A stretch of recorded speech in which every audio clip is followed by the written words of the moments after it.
Hey folks, Jim and Leila here for Alternative October Week 2. Yes. So, this week I have a few more books than Leila does. It's Because hard to read Leila's, lazy.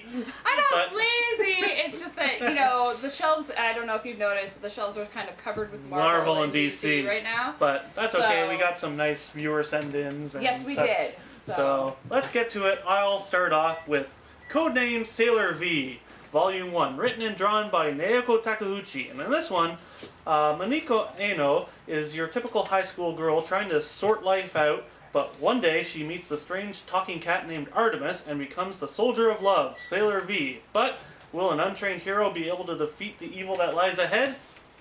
Oh yeah, well, of course. Of course. But, yeah, this book's predictable. It's never been released in English, which is nice to actually have it for in English for once. But, yeah, if you know Sailor Moon, you know what's going to happen. She's going to defeat evil, and then, yeah, you'll see a few other Sailor Moon characters in this. I had a bit of fun reading it, but it's totally predictable and not really worth it because you know what's going to happen. But if you're a Sailor Moon fan, you're going to love this to death. Absolutely. I guarantee that, but for me, it's so-so. Not great, but also not bad. So if you're a Sailor Moon fan, pick this one up because, hey, it's never been released before. Okay, so next up we've got Orchid, #1, by Tom Morello and Scott Hepburn. Yes, that's the Tom Morello from Rage Against the Machine and Audioslave and The Night Watchman. Who? Yeah, you people know. You know. Okay, so anyways, when the seas rose... I'm not cool. When the seas rose, human existence changed, and human settlements on the high ground belonged to the rich and powerful, overlooking the shanty towns from which they harvest their slaves. All of this is ringed by a dense wilderness which, houses basically ferocious new kind of animals that are going to come up and prey upon the weak in this new post-apocalyptic society. Always fun. Always fun. So the main character, Orchid, is a prostitute who finds herself swept into the plight of the remains... What is it with prostitutes lately? I don't know. But anyways... Swept into the remains of a group of rebels searching for the lost mask of General China, who this mask is a symbol of resistance and hope for everyone, and it's also rumored to grant tremendous power. Okay, I actually liked this. I really did. First of all, it's $1, which is awesome for a first issue of any book. Point. So it's good to get people to give it a try. Morello creates a really rich and interesting world that draws in the reader, and Hepburn reveals sort of the beauty and the horror of this world, and really supports the story well. And each issue of this also comes with a little code in the back, a special passcode to a new Tom Morello song for each issue. So interesting. That's pretty cool. So I went over and I downloaded it for free into iTunes and gave it a listen, and it was actually pretty good.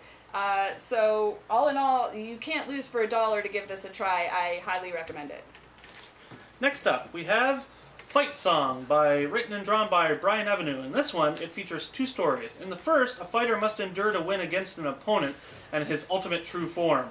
Well, in the second, a father hunts down the monster that killed his wife and kidnapped his child, but finds things are not always so black and white. Okay, I love this book, and Brian's an old friend of mine, but let me go a bit into depth about this book. Mm-hmm. Brian really goes into depth with the characters, but very little is said. So he tells a really interesting story with very little being actually said. And you mean dialogue? Yeah. Not a lot of dialogue. Yeah, not a lot of dialogue. It's more emotional based than that. Okay. And it really works in this book. The second story is my favorite. The first one is hilarious, but the ending is just one of those moments where you go, wow, it's just that good. It's a damn good read. If you get a chance, get this from Brian. Check out the link below. Pick this one up. It's fantastic. Okay, next up we've got Ghostbusters #2. This is by Eric Burnham and Dan Schoening. Who are you going to call? Yes, who are you going to call? So we missed reviewing the first book because of our DC month. So I'll just summarize issue #1. Previously, Ray was warned in a dream to beware the Third. But the team has no idea what that means. Meanwhile, Peter and Winston attempt to corral Slimer, who's tougher than they remember. So I wish I had read that issue, because that sounds really fun. But anyways, in this issue, the PKA readings are on the rise, and Egon fears that something big is on the horizon. The mysterious Mr. Silver stops by, threatening to sue Ray on behalf of the Stay Puft Marshmallow Corporation. And the Ghostbusters... Which was hilarious. Yeah, it's hilarious. And the Ghostbusters are called to the former location of Wander Hills Orphanage to trap the ghost of Ellen Gold, the headmistress who burned the orphanage with everyone inside. What's not to love about this book? It's Ghostbusters. The story is awesome. It really captures the relationships, the humor that was, put on the screen all those years ago. It really captures that, and it has really great art that really I have to agree there. Yeah, the art's really nice. Yeah, it really works. Yeah, it works for the series. It lets the book really shine. If you're not reading this and you're a Ghostbusters fan, you should be. Pick it up. Next up, we have Field of Nightmares, written by Howard Wong with art by Geeking Li. And in this one, an old man recounts a tale of war in a field of nightmares as demons take the field and soldiers try to figure out what to do and what may yet come as darkness enshrouds them. Now this book is a bit of a preview book, but it's the entire story. Fantastic story. It's multi-layered by Howard. I was actually trying to figure out just what was going on, but I think I actually finally did. Beautiful art. Really, I can't recommend this book enough. If you get a chance, order this from Howard. It's simply fantastic, and Howard's the writer of After the Cape, and Schuster Award nominated, so hey. That's a good start. It's a very good start. Check this out. You won't regret it. Okay, next up we have another viewer send in. This is Skyward by Jeremy Dale. So in this one, Corin is a retired warrior who has settled into a peaceful life with his wife Taryn and his son Quinn. But one day, a man from his past, Herod, comes looking for him to ask him, no wait, more like tell him to re-enlist. And Corin fights back, and soon his son Quinn is left with nothing. No mother, no father, and he's just a child on the run with nothing but the mysterious sword that his father gave him. So, I loved this. It was really nice art. Yeah, it's really nice art. It's really great story that draws you in from the beginning. And by the end, when it was just getting to the really good part, I was like, oh no, I have to wait for number 2. So Jeremy, I need number 2. If you want me to send that in, I will review it because I really enjoyed this, and hopefully Jim can put up the link for this one too. I will. It's really worth taking a look at if you can find it. If not through your local comic book store, then certainly... Definitely check it out. It's well worth a read. Yeah, very well done. Next up, we have Amya, number 1, written by Savannah Houston McIntyre and Andrew Hewitt, with art by Rebecca Gunter. And in this one, a high fantasy following the adventures of a spell-touched mute named Faye and her unlikely companions tossed into a journey none could have foreseen in the country of Amya. This is a collection of the first 60 or so pages of the Amya webcomic, and it's actually damn good. Beautiful art by Andrew. And the story is really touching. I really like that they have a mute character as the main focus in this book. It really works well. And she expresses emotion and everything, even through just facial expression, which is fantastic. I really like this. And I also do want to wish Savannah a happy birthday, because today is her birthday, so happy birthday, Savannah! And I hope you like the review, because that's kind of my gift to you. And last, and certainly not least, we have The Big Lie from last month, written and drawn by Rick Veitch. And in this one, a lab tech travels back in time to try and get her husband out of the World Trade Center before it falls. But will she be able to convince him before it's too late? No. But I will say, I have not seen many reviews for this book, and I think I know the reason. But it's actually a compelling read. And I'm not saying compelling in that it presents conspiracy theories as actual fact, but it's compelling in the character-driven story. But I can't really get into the whole conspiracy theory, but I mean, people will believe what they're told, and there's so much that hasn't been said, but yeah, I do like the tribute on the back of the book. It is a very nice tribute of all the names, but not a lot of people talked about this book, so I'm trying to give it a good review because it is actually a really well written, really well told book. It's a really good story, but it goes into so many areas that will piss people off. Yeah.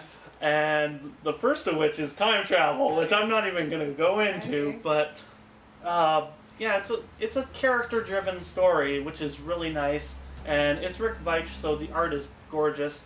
If you want to try something really different, try this one out, but anyone that doesn't like this kind of thing, it's not going to be for you. Yeah. So next up, we both saw a little movie.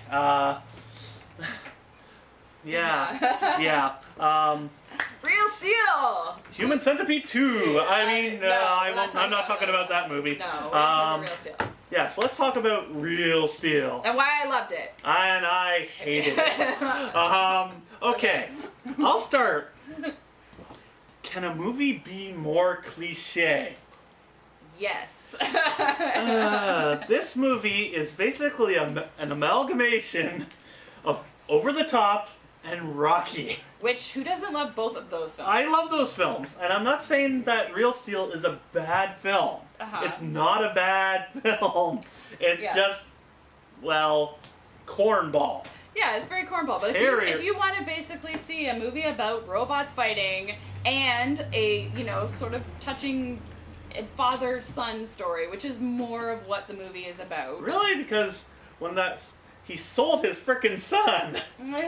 He sold his son. I'm not saying he has a journey to go through from really bad father and a really bad to a halfway decent, still on the road to being good father. I still think he probably would have left his son when that accident happened in the junkyard.